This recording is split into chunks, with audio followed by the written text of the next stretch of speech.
Assalamualaikum warahmatullahi wabarakatuh. Halo semua, kali ini kita akan membahas tentang pengaruh dikotomi ilmu terhadap kurikulum pendidikan agama Islam. Untuk yang pertama-tama, mari kita bahas mengenai pengertian dikotomi ilmu. Secara umum, dikotomi ilmu adalah pemisahan tegas antara ilmu agama atau Islam dan ilmu umum. Kemudian, sejarah munculnya dikotomi dalam Islam. Pertama, pada masa awal Islam yang disebabkan karena adanya perbedaan politik dan teologi. Kedua, interaksi dengan filsafat Yunani. Pada masa keemasan Islam, banyak pemikir Muslim seperti Al-Farabi, Ibnu Sina, dan Ibnu Rus mulai mengadopsi filsafat Yunani. Hal ini memunculkan dikotomi antara akal atau rasionalisme dan wahyu atau tradisionalisme yang menyebabkan perdebatan panjang antara kaum Mu'tazilah yang mengedepankan rasionalisme dan Ahlus Sunnah yang lebih berbasis pada tradisi. Dikotomi ilmu agama dan ilmu dunia. Jadi, pada masa klasik Islam, ilmu agama dan ilmu dunia dianggap satu kesatuan. Namun, setelah jatuhnya peradaban Islam dan pengaruh kolonialisme Barat, terjadi dikotomi antara ilmu agama dan ilmu umum.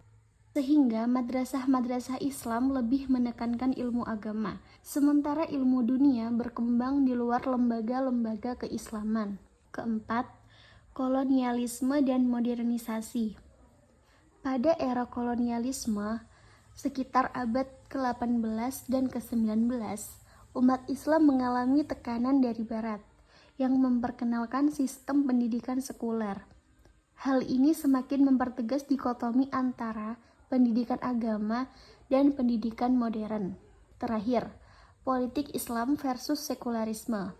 Pada abad ke-20, muncul perdebatan antara Islamisme dan sekularisme, terutama setelah runtuhnya kekhalifahan Utsmaniyah pada tahun 1924. Beberapa negara Muslim seperti Turki dan Mesir mengadopsi sistem sekuler, sedangkan kelompok Islamis berusaha mengembalikan peran agama dalam politik. Ini menegaskan dikotomi antara agama dan negara yang masih menjadi perdebatan hingga kini. Bentuk-bentuk dikotomi dalam Islam. Pertama, dikotomi ilmu agama dan ilmu umum. Kedua, dikotomi pendidikan formal dan non-formal dalam Islam. Dan yang terakhir, dikotomi antara tradisionalisme dan modernisme dalam pendidikan Islam. Selanjutnya, pengaruh dikotomi terhadap pendidikan Islam. Karena 1. Perbedaan kurikulum pesantren, madrasah, dan sekolah umum. Pada kurikulum pesantren, fokus pada ilmu agama seperti kitab kuning, tafsir, fikih, dan lain-lain. Pada kurikulum madrasah, menggabungkan ilmu agama dan ilmu umum, tetapi masih terpisah dalam struktur kurikulumnya. Kurikulum pada sekolah umum didominasi ilmu umum dengan pendidikan agama hanya sebagai pelengkap saja. 2. Tantangan integrasi ilmu dalam pendidikan Islam, yakni paradigma ilmu terpisah dan kurikulum yang tidak holistik. Upaya integrasi pendidikan Islam dan ilmu umum. 1. Penguatan kurikulum integratif. Bisa dengan menyusun kurikulum yang menggabungkan ilmu agama dan ilmu umum dalam satu kesatuan. Kedua, peningkatan kompetensi tenaga pendidik, seperti memberikan pelatihan bagi guru atau dosen agar mampu mengajarkan ilmu umum dengan perspektif Islam. Ketiga, pengembangan metode pembelajaran. Bisa dengan mengaitkan kajian ilmu umum dengan nilai-nilai Islam dalam pembelajaran. Keempat, mendorong riset dan kajian integratif, seperti mengadakan seminar dan diskusi akademik tentang integrasi ilmu dalam Islam. Kelima, pemanfaatan teknologi dan digitalisasi pendidikan dengan mengembangkan media pembelajaran yang menampilkan hubungan Islam dengan ilmu pengetahuan modern. Dan yang terakhir, kolaborasi antara lembaga pendidikan Bisa dengan meningkatkan kerjasama antara pesantren, madrasah, dan sekolah umum dalam pengembangan pendidikan. Tokoh-tokoh pemikir Islam tentang integrasi ilmu. Pertama, Al-Ghazali yang membahas tentang ilmu agama dan ilmu rasional. Kedua, Ibnu Khaldun, Sayyid Hossein Nasr yang membahas tentang islamisasi sains.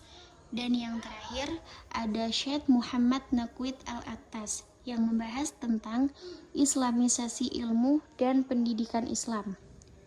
Nah, dampak dikotomi ilmu terhadap materi pendidikan agama Islam.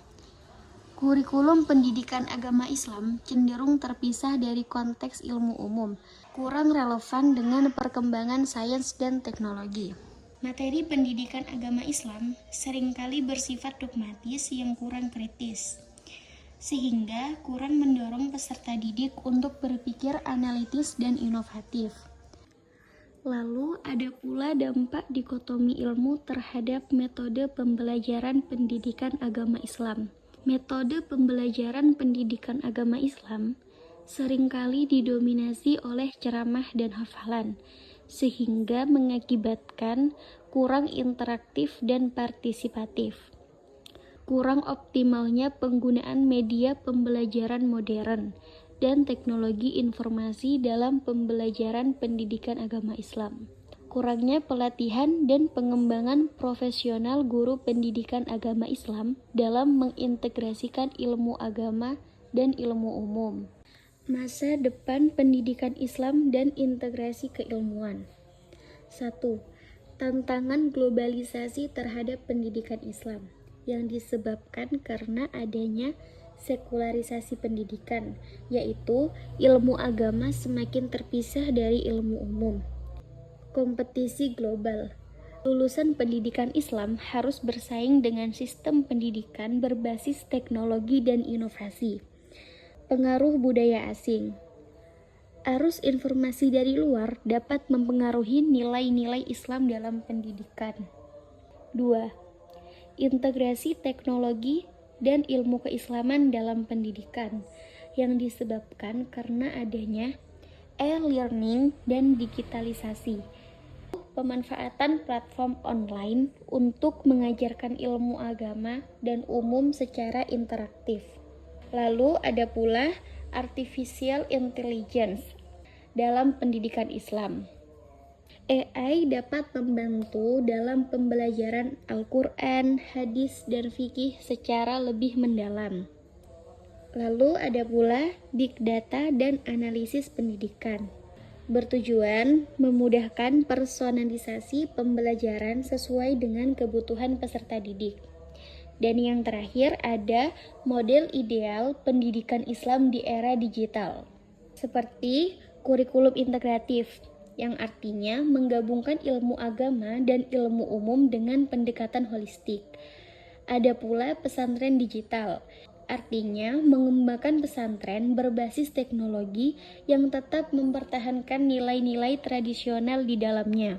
Pendidikan berbasis riset, yang mendorong santri dan siswa untuk melakukan penelitian dalam bidang sains dan Islam.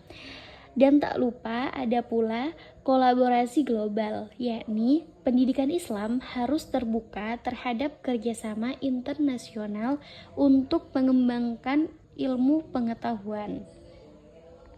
Kesimpulan. 1. Pentingnya integrasi ilmu agama dan sains dalam pendidikan Islam. Pendidikan Islam harus menggabungkan ilmu agama dan ilmu sains agar tidak terjadi keterpisahan dalam memahami dunia. Integrasi ilmu akan melahirkan generasi yang tidak hanya paham agama, tetapi juga menguasai sains dan teknologi dengan perspektif Islam. Dengan pendekatan holistik, pendidikan Islam dapat berkontribusi dalam peradaban modern tanpa kehilangan nilai-nilai keislaman. 2. Implikasi dikotomi dalam pengembangan peradaban Islam. Kemunduran ilmiah. Pemisahan ilmu agama dan sains membuat umat Islam tertinggal dalam perkembangan teknologi. kesenjangan sosial dan intelektual. Lulusan pendidikan Islam seringkali kurang siap menghadapi tantangan global karena tidak memiliki kompetensi sains dan teknologi yang cukup. Minimnya inovasi berbasis Islam. Pemisahan ini menghambat lahirnya inovasi yang berbasis nilai-nilai Islam dalam sains dan teknologi. Rekomendasi untuk membangun sistem pendidikan Islam yang lebih holistik. 1.